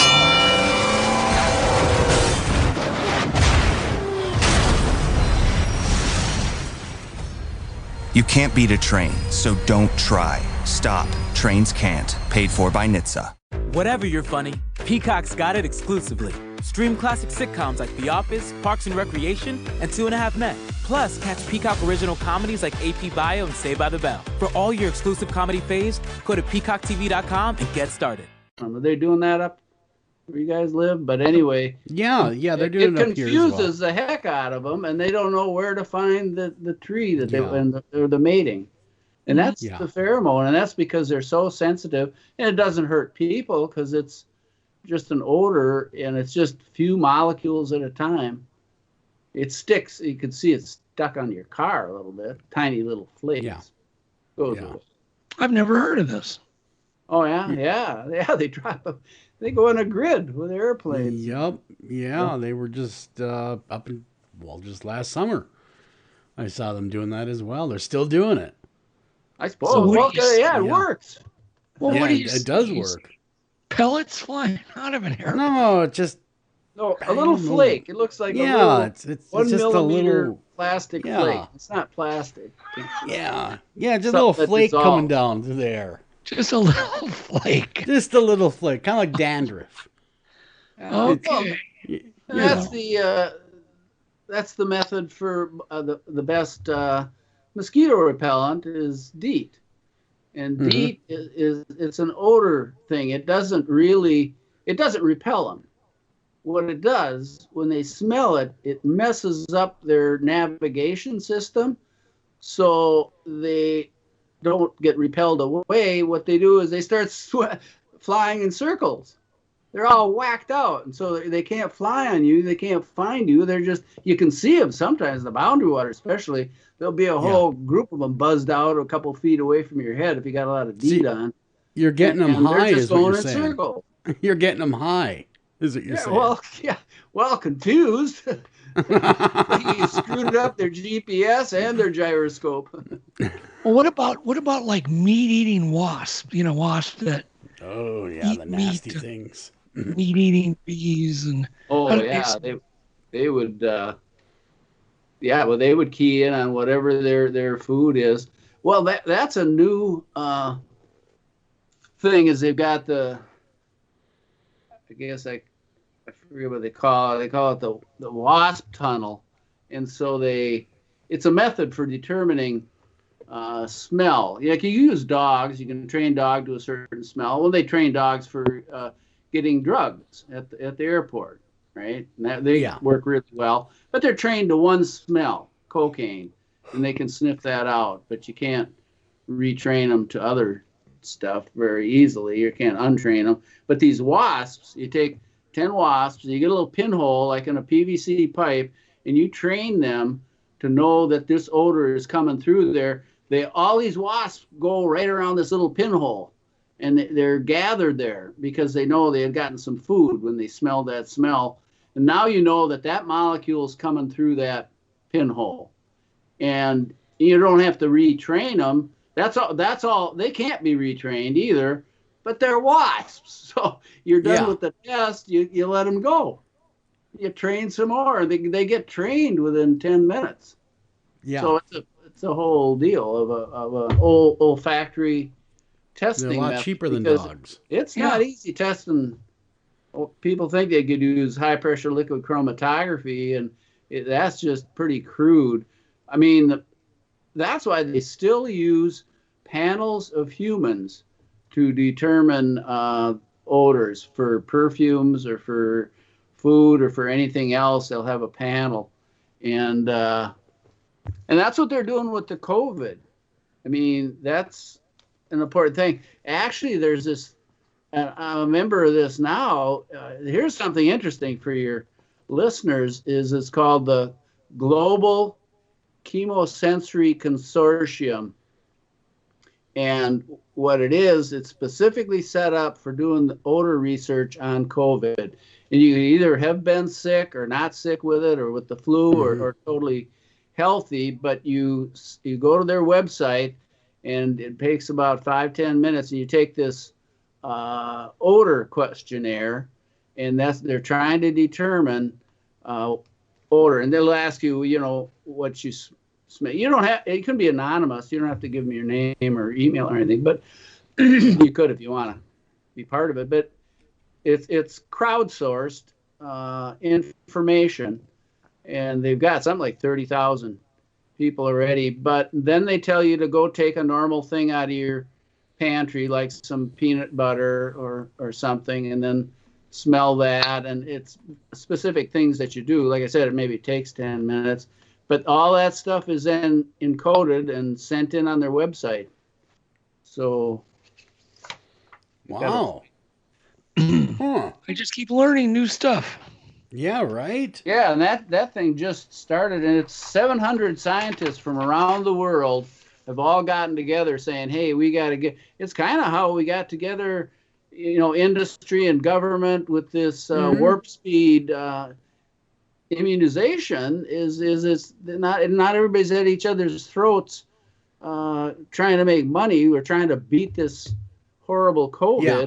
This is another thing people can do, but it's they have a website name, but an easy way is just to Google it, the Global Chemosensory Consortium group. Interesting. That's a group. Global Chemosensory Consortium group, and and then the website pops up, and you can look at it. People can look at it. Pretty cool. Because it's not a Kickstarter. It's crowdsourcing scientific information to try and get a handle on how this COVID virus is getting into our nasal. Joel, I think we need a radio show, and all we do is the radio show is called "Try to Stump Greg." There you go. On any question, just be its own show. Well, I think we should do a game show called "Win Doug Hajicek's Money," and to win, you have to stump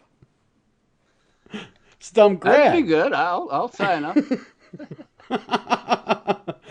There used to be a TV show I had a little bit to do with called "Win Ben Stein's Money." They used to be on. Yeah. Mr. Monochromatic guy. Yeah, exactly.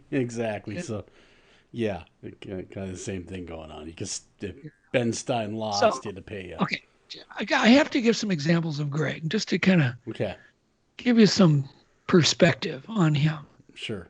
Through the years, it doesn't matter how dumb or how weird some question I have, I just call Greg, hit him up, and he doesn't like go online, right, to look stuff up.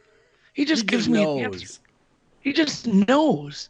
So one day, this was back around 2099.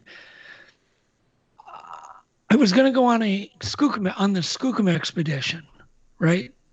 Animal X was filming a show out there, and anyhow, I was going to go out there. Matt had asked me to go and had this all planned. And probably, I think it was like 4 days before I had to go, I got a call from my son who said, hey, I'm going to fly out there to see you with my new fiance. And I'm like, oh, okay. Kind of a big visit. So I hadn't seen him in a long time. So I'm thinking, oh, gosh, there's no way I can go now. So I called Greg. I said, Greg, and Greg, me and him had never talked about Bigfoot ever. I just said, hey, Greg, there's a Bigfoot expedition going on out in this Gifford Pinchot National Forest in 4 days. Can you go for me? And he goes, yeah, sure, I'll go. I can always do some fishing. So I just he didn't even check his calendar. Sure, I'll go. Yeah, I'll go.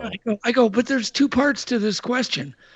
I said, I had this idea. Can you make a pheromone chip, because he had told me about his coyote chips, an attractant that's a cross between human and gorilla sex pheromones?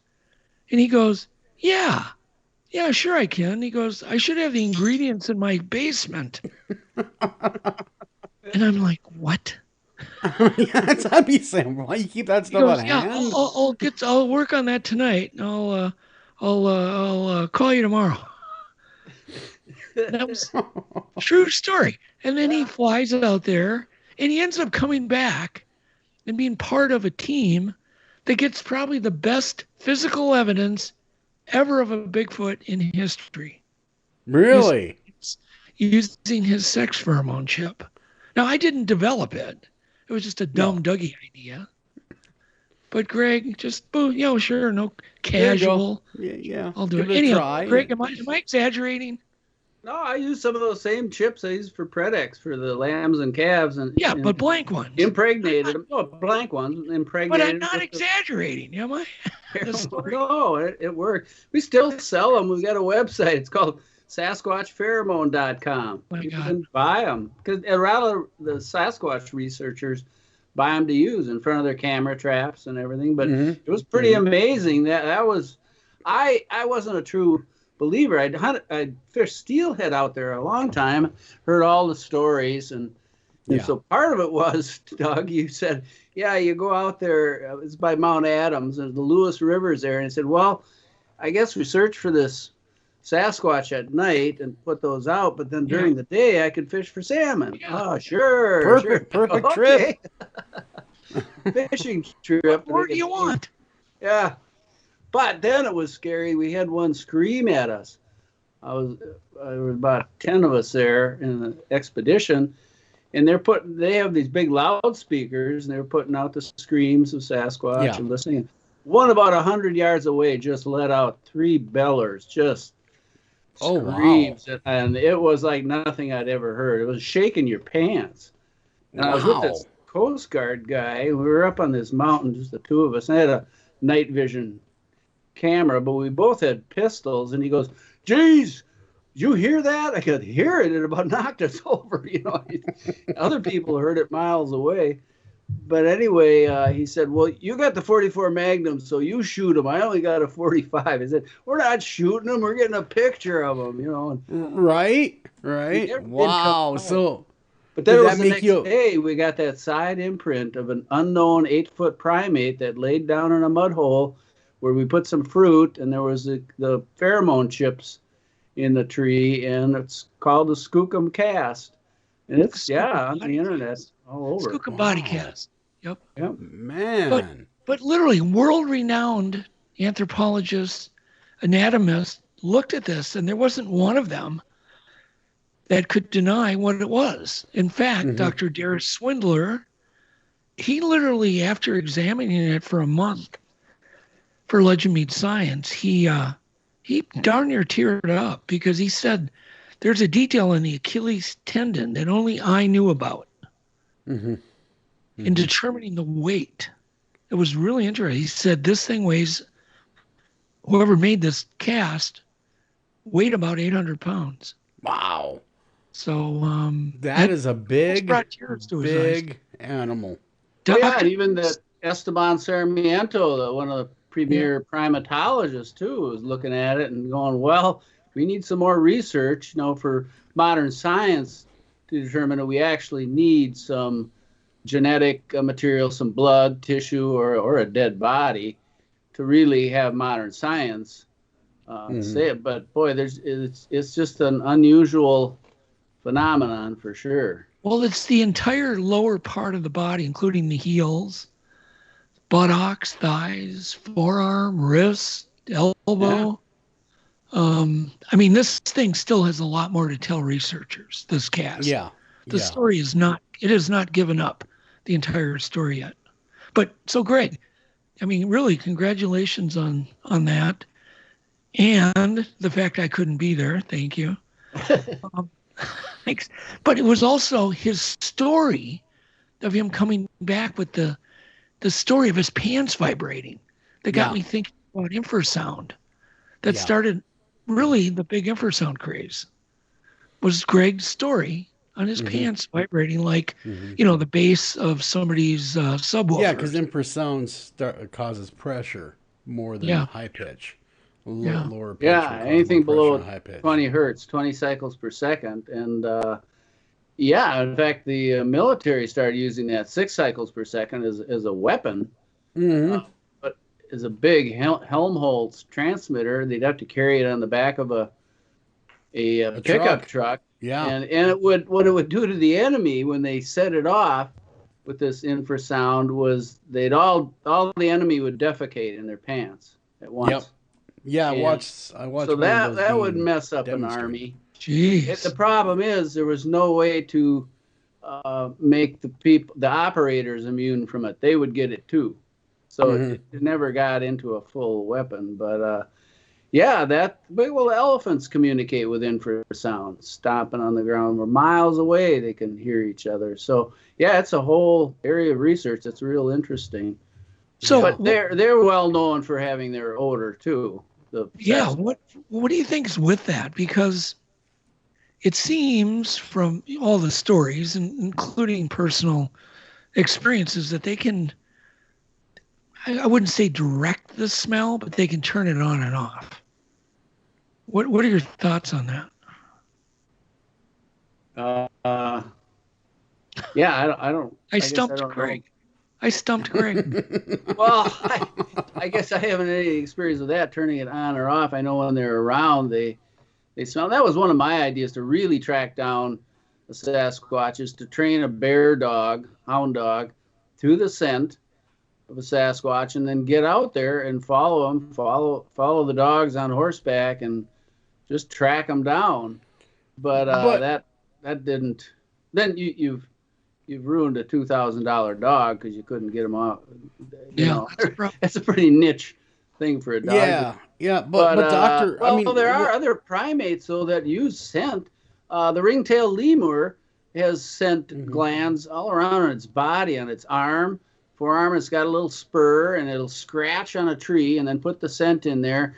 And then when they get confronted by another group, they stick all the scent on their tails, and they have what's called a stink fight. And they wave their tail, flipping their scent. And so that, they kind of aim their scent at their rivals. Take that. Yeah. So well, I guess, I don't know if anybody's ever seen Sasquatch throwing their scent around. Yeah, I have. I've witnessed it. Oh, okay. Yeah. I'd have to tell the story, and I don't even know if I have time. But basically, I had a gentleman do something, and the moment he stopped doing it, we'd all get blasted with scent. And it smelled, it was horrid. You know, it was kind of a rotten meat, wet dog, blah, blah, blah. Mm-hmm. But it only, we walk a quarter mile, had the guy do this again, this sound that he would make. And the moment he quit, bam, we'd all get hit with the scent. Yeah, they probably had some way. I mean, obviously some animals like skunks. But you're the first person to actually tell me about another primate that can do that. Yeah, the ring-tailed lemur. Yeah, they do that. Gorillas do that too. They get into that. That's one of the methods of fights. Well, and it's fights that the primates don't really kill each other a lot. They stink each other up. You know, it's like a big argument. Yeah. It's more of a turf war than it is a fight to the death, is what you're saying. You know, one thing they do scent marking, and they'll mark the edges of their territory. They mark it way more than the interior of their territory, just to let others know. Because all animals do. Beaver trapping, they put little scent mounds out, either in the snow, if there's snow around, or little mud. They make a little pile, and then they put their castor, which they have specific glands. That's what's used in human perfume. Chanel No. 5 has a lot of beaver castor in it. But they make specific mounds. So a lot of animals are directing their smell and putting it in various places. Yeah. Well, that's the deer. We make a Dr. Juice deer scent, and that's the scent they're putting by urinating over their tarsal glands into the scrape, and then they brush their antlers and their face on an overhanging branch, and that's the preorbital scent coming out alongside their eyes. So they're putting the scent into the ground in the scrape and the scent on the overhanging branch, marking their territory, letting the other bucks know, hey, this is my place. So I mean, they're specifically using scent. Do you think that researchers out in the field are, for Bigfoot, getting back to Bigfoot quickly, I have not met one yet that are using, none that I know, and it's very limited in what I know for researchers, but they're not using any kind of scent killer or anything when they go out in the woods. Me being a deer hunter, oh man, if you're not doing scent control, it makes for a long day deer hunting. It really can be the difference between getting one and it knowing you're there almost instantly. Yeah. Is there a better way of doing it than what I've seen? One of the best ways, obviously, is using the wind. But I guess people that are doing Sasquatch hunting, some are hunters and hunt other things, and other people don't. They're not as aware. Like you're saying, they're not as aware of the scent, but it would sure help to have a cover scent or make sure they eliminate their own scent. I mean, I'm wearing rubber boots when I'm going for deer and putting out the fake scrapes and the scent and everything else to not get human scent around. Yeah, well, exactly, and you don't see a lot of, I didn't see anyway, a lot of researchers using scent killer. Yeah, I mean, even the stuff you spray on you, I mean, before you go out in the field or anything, or on your boots or anything. So I was thinking that if there was a way to devise a product that would kill our scent, basically make it mask it at least, but that'd require getting a Sasquatch to understand what they're smelling, I suppose, and their sensitivities to smell. You just need to take a skunk urine bath before you go. There you go. That's all. Well, that was a cover scent 15 years ago, was skunk scent that the deer hunters bought, and they were putting that on them. And boy, that really smelled. But the problem is, I'd walk through the woods and I'd know exactly where every hunter was. I go, yeah, there's another hunter in a tree because I can smell a skunk. Because you don't smell skunks that often in the woods. Here, there's a whole bunch of skunks. Well, that's the hunters. Yeah. That I use a lot of the doe estrus scent. Urine, of course. Actually collected urine. That drives them nuts. If it's done correctly in concert with a really good call, and that'll bring them in. Oh yeah, no, deer hunters know that well. That using odors. Yeah, that's an old one. Yeah. So tell me more about these lemurs. So Doug loves a good lemur. I love the lemur story. So they use their tail to waft the scent. Is that what you said? Yeah, and it's not it's from the anogenital gland, and they have some glands on their arm, on their forearm actually, that they use to scrape with that little spur. They scrape a line, so it's visual, just like a buck. He's scraping on it, making a scrape in the ground, or he's doing a rub on a tree. That's visual, and then putting scent on it. And so the lemur does that. And then, but if they're threatened or they want to get into a stink fight, they rub it all on their tail, and they go waving their tail around at each other, stinking each other up. Well, do these glands have a hole in them?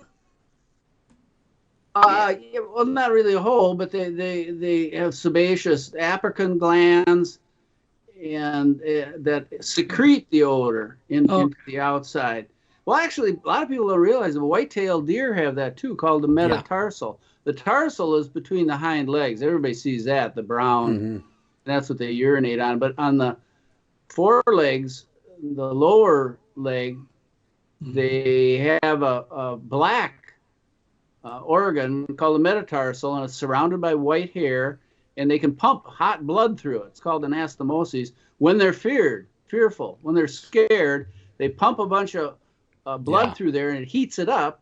That's what lets the scent out, and they stamp their foot, and they take off. Now that scent will stay there for a while, and other deer know that was a danger spot, and they will leave that area. So that's a fear scent to other deer. And I made a product called Deer Block, where a hunter could use that by putting it and blocking off a couple exits or entrances that they didn't want the deer to go in, so they'd more likely come by their stand. By having I've used that product combined with some human odor. Yeah, I have used that product you're talking about, your product. Yeah, it didn't sell real well because no hunter wanted that in their pocket. No. Hey, what if it opens up in my pocket? Yeah. Well, I know when you're field dressing a doe, you really got to be careful of that gland, not to puncture it. It's be a bad day if you do. Oh yeah, you don't want to get that on you. Well, fish have a repellent smell too, and it's called the fear pheromone, and that was von Frisch discovered that back in the 40s, and it's little vesicles under the skin of bait fish, and it just sits there, and the vesicles like a little sack, but it's only released when the minnow gets chomped by a big, like a bass or a northern. The skin is broken, then that's released into the water to warn the rest of them. That one might get killed, but the rest of the school smells it, And depending on their species, they scatter away from the area of the kill. Gotcha. Sucker minnows go straight to the bottom and change their color and hide. Other minnows go to the surface and skip on the surface away.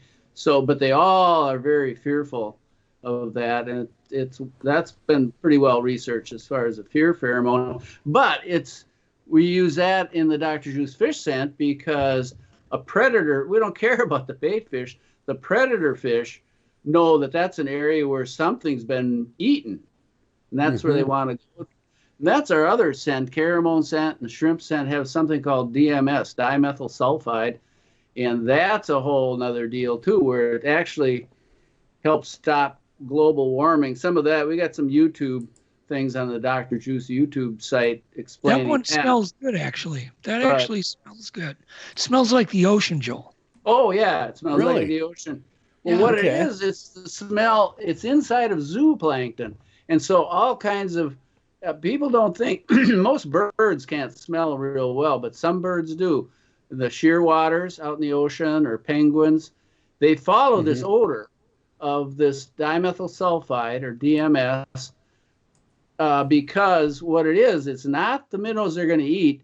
It's where the minnows are eating the zooplankton, giving off this DMS into the atmosphere. So the penguins follow it. They do much research with that, watching them and putting trackers on them. And then they go, because when they get there, they're not going to eat the zooplankton.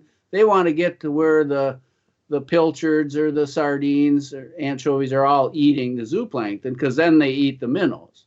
And so for a predator fish, they're going to key in on it. And whale sharks follow it, loggerhead turtles, seals will follow, because they all want to get to the area where there's a big school of bait fish eating these zooplankton. And it's not the odor of the thing they're gonna. That's why it's called a caramone, not a pheromone.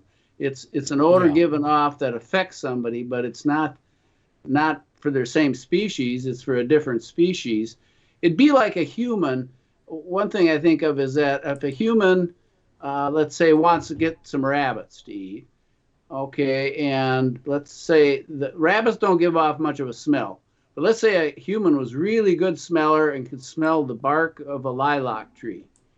And we can't, but let's say we are, because we're like a fish or a bird.